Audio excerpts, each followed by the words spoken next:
Singer, 4-star Playhouse presents Dick Powell, Charles Boyer, David Niven, Ida Lupino.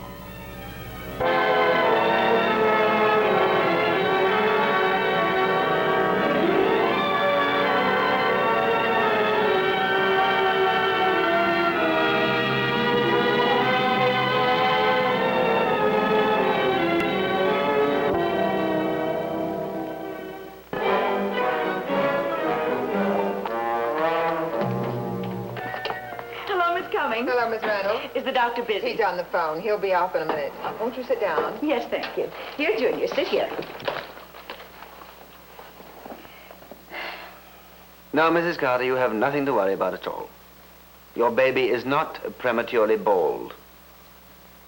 Well, many babies just don't start to grow any hair for several months. No, there's nothing we can do to hurry it. When nature is ready, hair will sprout from the top of your little boy's head. When nature has made his legs strong enough to carry him, he'll walk, and when she wants him to speak, he'll talk. There's nothing we can do to accelerate this. Well, I suggest that you just sit back and enjoy the wonderful journey that's ahead of you. No, please call me anytime. Goodbye. Cummings, heaven must be a place where there are no telephones. Next time she calls, why don't you let me tell her you went fishing? Oh, you can't do that. You never can tell. Besides, it is her first day at home with the baby. Who's next? Buffalo Bill. I think I recall him. He's the one who bit you last week. Which one? Oh, good heavens. Oh, I don't mind. Shows my patients are improving when they go from formula to meat. He's the one who had the marble stuck in his ear last time. Uh-oh, that one. What's the matter with him this time? Sore throat. Well, at least he won't be in the mood for biting. Let's have a look at him. All right. But remember, when they don't bite, they kick. The doctor will see you now. That's all I need. Go on, Junior. Okay.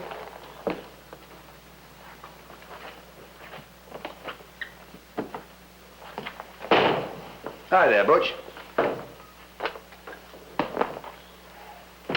You just jump up on this thing and I'll find out what's wrong with you.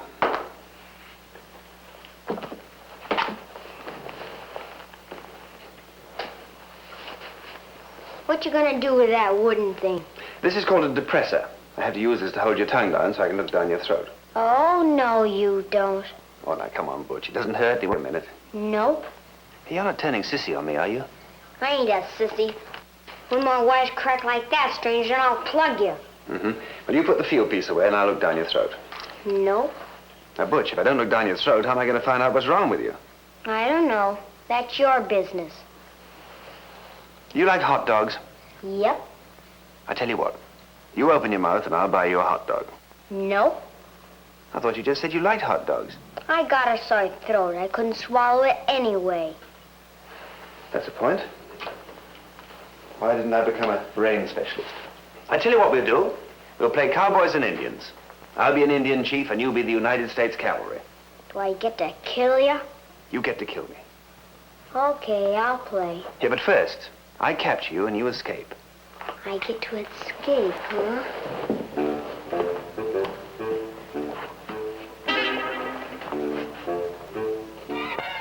It seems to be taking the doctor a long time, doesn't it? Oh, just relax, Mrs. Randall. Doctor always makes a very thorough examination. Oh. You know, a sore throat can be very painful sometimes. Do you think the doctor will hurt Junior? I'd say it'll be about even. I beg your pardon? Well, I just said there's nothing to worry about. Doctor's always very gentle. Oh, thank you. Good heavens, what's that? The Apaches just attacked the settlement.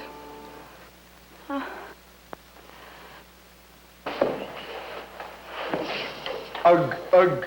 Pale-faced captive ready now. I ain't afraid, Redskin. Bill Hickox knows how to tie. Why, you all double-crosser, you... No, say ugh. I mean, say ah. Oh, everything's fine, Mrs. Randall. Just a little mild inflammation. If it doesn't clear up in a couple of days, bring him back and I'll paint his throat again. Oh, thank you, Doctor. He's a fine boy, fine, strong boy. Junior! Fine, strong legs, too. I don't know why he's so bad all the time. Why, his little sister is 2 years younger than he, and she never causes any trouble. She's a pain in the neck. That will be quite enough, Junior. Come along. Goodbye, Doctor. Goodbye, Miss Company. Bye-bye. There goes my nomination for Public Enemy #1 of 1968. When a little boy that age is bad, there's usually some very good reason for it. Remind me to talk to his mother next time she comes back into the office. All right. What are you going to tell her? It's not the first time I've heard Mrs. Randall comparing Butch unfavorably to his younger sister. Maybe this wildness of his comes from a feeling of being neglected. Mrs. Randall takes very good care of him. Physically, yes. Anyway, I'll talk to her. Anything else in the book? No, that was the last appointment. Any more calls? You made them all during your lunch hour. I don't believe it. You mean I'm in the clear tonight? Well, you've been working hard enough for it, doing without your lunch and... Trudy's starring in the play tonight. When she graduated from public school, I missed that. That was the time the Trent kid got chicken pox. And then I missed her first class play. That was when the little Barton boy got mumps. And when she was in that Christmas pageant, I missed that. What happened that time? That was the day you got mumps. Oh, yes. Well, at least I diagnosed it correctly. But tonight, I promised Trudy that I would...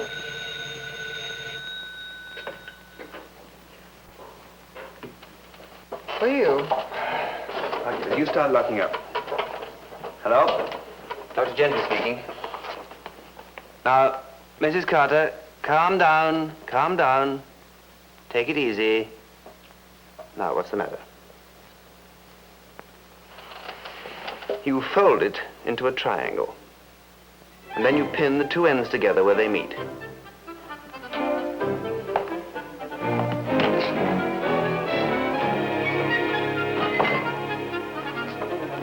You home, Jonas? I think I must be. My key fitted the front door. Oh, you look tired, darling. Did you have a hard day? Oh, the usual bunch of minor annoyances. And Mrs. Carter. Oh, she's the one who just had the baby. According to her, she's the only one who ever had a baby. The way that woman acts, you'd think she'd pulled off the biological feat of the century. Oh, here, let me. Oh, thank you, darling. Where are the kids? Well, Mike's out in the backyard. Luana's reading, and Trudy's trying on her costume. See, how's Trudy taking it? Is she nervous? She's had 3 crying spells already. Getting in the mood for playing Juliet. Luana's been crying, too. Well, this place is going to be underwater soon. What's Luana crying about? I don't know. Everyone's just a bundle of nerves. If I didn't stay calm, I don't know what would happen. I think I'll smoke the pipe, darling. I'm rather hampered by tradition. Oh, Jonas. What if Trudy forgets her lines tonight? It doesn't matter if she does. It's just something dreamed up by the local theater group. I just couldn't stand it if anything went wrong. Jonas, I think maybe I just won't go. Darling, nothing's going to go wrong. Trudy will be fine. Oh, do you really think so? Sure, of course she will. Now, you hurry up and get dressed. All right. Oh, good heavens, I just remembered we've all been so excited I forgot to fix dinner. Oh, you're not really very hungry, are you, dear? You always eat a very late lunch. Oh, I'm not hungry, darling. I had a late lunch today. How about the kids? Have they eaten anything? Well, Trudy's been too nervous to eat, and Luana and Mike just finished up the lamb we had left over from yesterday. Finished it, huh? Yes. Is there anything else in the refrigerator? Well, there's a chicken. Chicken? But I don't think you'll have time to cook it.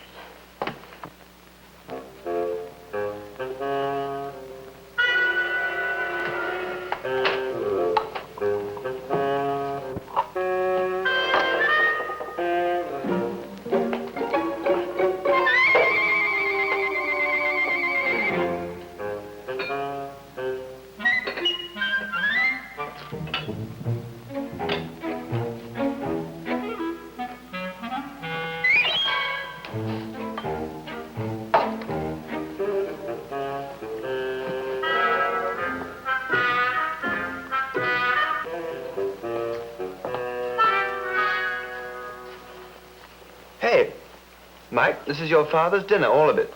I liked all the peanuts. Well, maybe you can have a few, but after you washed your hands, is any soil at all left in our garden? What have you been doing, digging a well? I like candy bars better. I see you bring your own emergency rations with you. Of course, Your old man being a doctor, I could tell you that candy's not good for you. Not all that amount of candy, anyway.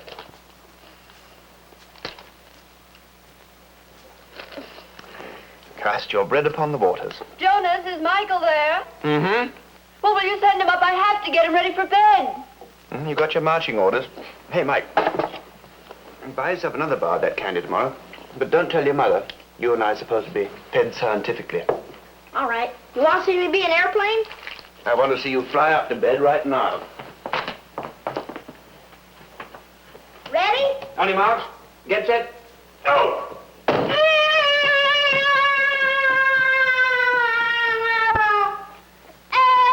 You're dead. Child. Hi, Pet. Hello, Daddy. Hey. There wouldn't be tears now, would it? What's the matter, Luana? Daddy, can't I please go to the play tonight? No, darling. No, we won't be back until 11:30, and little girl should be in bed by then. But I'm not a little girl. I'm only 3 years younger than Trudy. I'm sorry. Please, Daddy. No, I'll take you another time. Hey, what are you reading? Little Women, the Bobbsey Twin... Great grief. One of my medical books. You don't understand Latin, do you, by any chance? No, That's good. but I'm going to learn. I've decided to become a doctor. Oh? I guess that's all that's left for me now. A career. Yes, I can understand that the greater part of your life is behind you, but why this sudden decision? Because I'll never get married. Why not? I haven't any boyfriends. But you will have, darling. You'll have plenty. But Trudy said when she was my age, she already had 3 proposals. Oh, Trudy just making it up. Wilt thou be gone? It is not yet near day. It was the nightingale and not the lark that pierced the fearful hollow of thine ear. Nightly she sings in yon pomegranate tree. Believe me, love, it was the nightingale. It was the lark, the herald of the morn. Look, love, what envious streaks do lace the severing clouds in yonder east. Night's candles are burned out, and jocund day stands tiptoe on the misty mountain tops. I must be gone and live, or stay and die. Why, Daddy, where did you learn that? Well, believe it or not, I once played Romeo in my class play. In fact, except for one small point, I might have followed the stage as a career. What was that? No talent. Daddy, if I promise to go to bed tomorrow right after dinner, couldn't I please go to the theater tonight? No, darling, it's for grown-ups. How do I look? Like a bill marked paid in full. I'll bet I wouldn't put on any silly Juliet costume. Oh, now, Luana. Oh, I suppose somebody swallowed a collar button. Dr. Gentry speaking. Oh, yes, Mrs. Carter. What appears to be the trouble this time?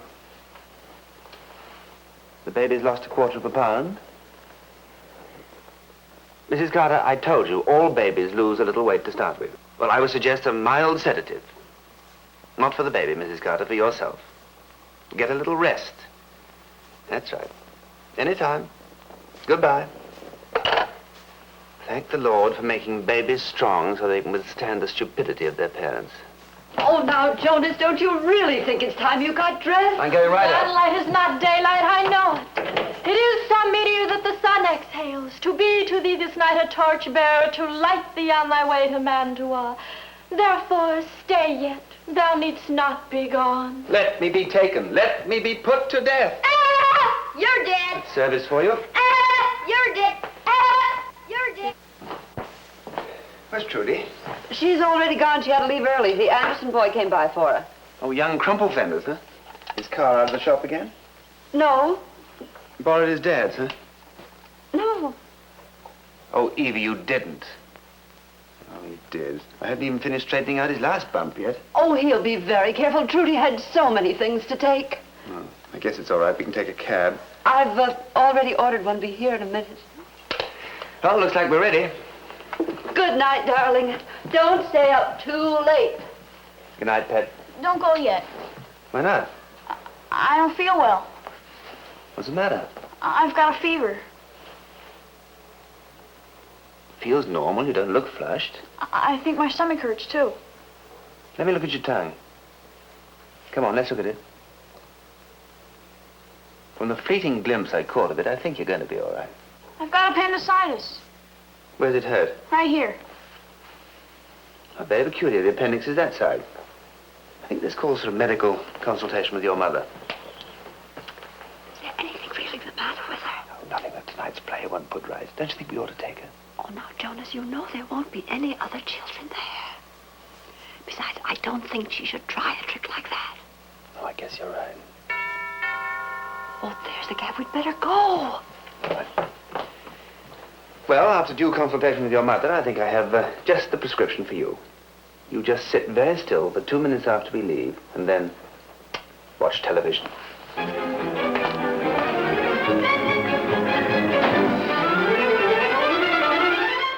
How do you do? How do you do? And welcome to our little theater group. Thank you.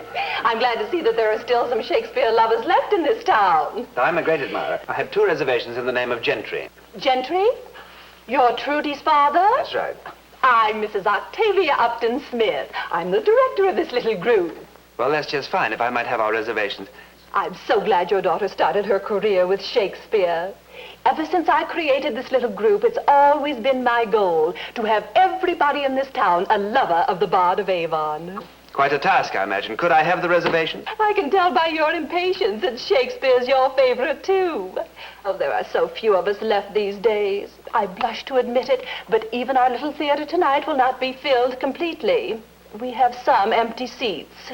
Maybe they can't even get past his desk. Might I have the reservations? Oh, yes, of course.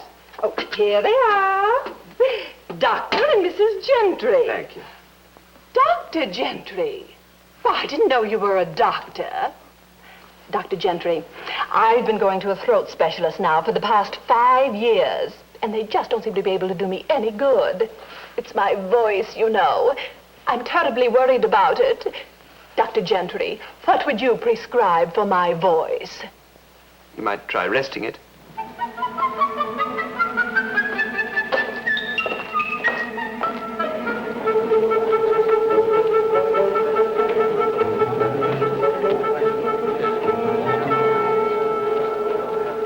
Oh, Jonas, isn't it wonderful? Trudy's name is practically on top. What's the matter with you? You haven't even looked at your program. I can't help worrying about Luana. Perhaps we should have brought her. Oh, but there aren't any other children here. No, I suppose you're right. But surely my father reserved a seat for me.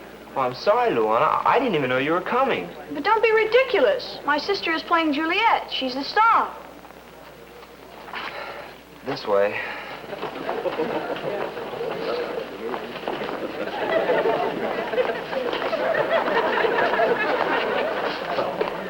Your seat's in there, miss. Thank you. Luana! Oh, how do you do, Dr. Gentry? Good heavens, Luana, you didn't leave Mike alone in the house. Of course not. I called the babysitter to take care of the child. How the devil did you get here? By taxi, the same as you did.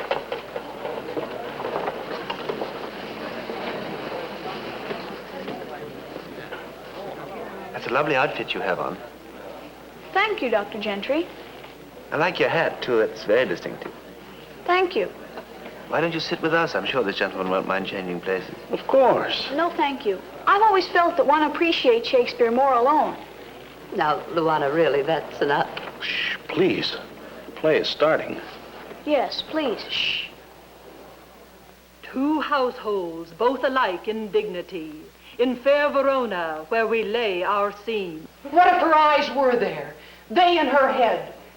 The brightness of her cheek would shame those stars as daylight doth a lamp. Her eyes in heaven would through the airy region stream so bright that birds would sing and think it were not night. Jonas, she's beautiful. See how she leans her hand upon her cheek. Oh, that I were a glove upon that hand, that I might touch that cheek. Ay me. She speaks. Oh, speak again, bright angel. For thou art as glorious to this night, being o'er my head, unto the white upturned wondering eyes of mortals that fall back to gaze on him. That's my son. Oh, Romeo, Romeo, wherefore art thou Romeo? Deny thy father and refuse thy name. My daughter. Or if thou wilt not, be but sworn my love, and I'll no longer be a Capulet.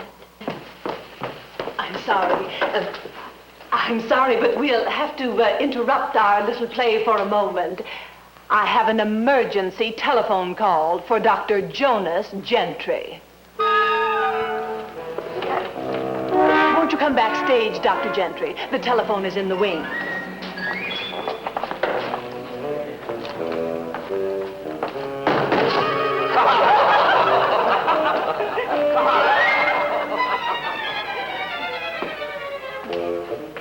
Kellino!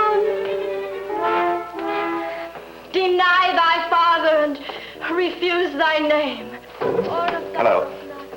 Oh, Mrs. Carter. My love. Yes, if it's an emergency, I can come over right away. I take thee at thy You what? word. Call me You the fed the baby and he didn't burp? Shall I hear more or shall I speak at this? I don't care if your book on baby feeding says that the baby should burp. Maybe the baby's been reading a book on etiquette. No, I can't come over right away. 'Tis but thy name that is my enemy. Thou art thyself, though not a Montague. What's Montague? It is nor arm, nor foot, nor hand, nor face, nor any other part belonging to a man. Right spot a few times. Oh, be some other name. What's in a name? Let your husband bounce him up and down once or twice. That's right. So Romeo. Anytime. Not Romeo call. Goodbye. By a name I know not how to tell thee who I am. My name So that was the emergency, was it? Yes. Because it's May I see the rest of the play from here? Don't you think you'd better go back to your seat? I think I'd better stay here. You're not anticipating another telephone call, are you? I'm not anticipating it, but like death and taxes, it's inevitable. If you are, please do not shout into the telephone. The cast of Romeo and Juliet does not include a pediatrician. Jonas, stop moping. Fine father I am. I can raise everybody's children but my own. Oh, now, Jonas. When I was making all that fuss of Trudy before the play, I should have seen that Luana was feeling neglected. I ought to realize that she's growing up, too. It's not really that serious. A real mess I've made of everything. Now Luana isn't even speaking to me. She'll get over it. I haven't even seen Trudy yet. That nonsensical telephone call in the middle of the play ruined her best scene. It wasn't your fault. Hello! Hello, Mommy. Hello, Daddy. Oh, Trudy, I'm so sorry about the interruption. It must have ruined everything for you. Oh, no, it was the best thing that could have happened. Mrs. Smith said I handled it like a real trooper. I didn't let it throw me. And she's giving me the lead in their next play. Oh, it's a wonderful part. I get to go mad in it. Oh, I'm sure that's fine, dear. May I have a cup of coffee with you? Well, if you don't think it'll slow you down. Well, Luana, I thought you were in bed. I just wanted to say goodnight. That's nice of you, Pet. Could I sit here, Daddy, with you? Come and sit with me. Would you like to have a cup of coffee with us? Coffee? Yes. I think you're old enough for it now.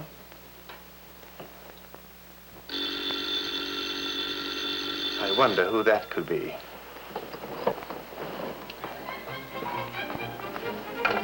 Hello? Yes, I sort of thought it might be you. What's the trouble now?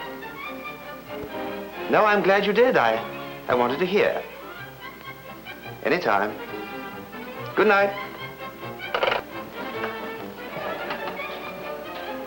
She called to say that the baby is asleep.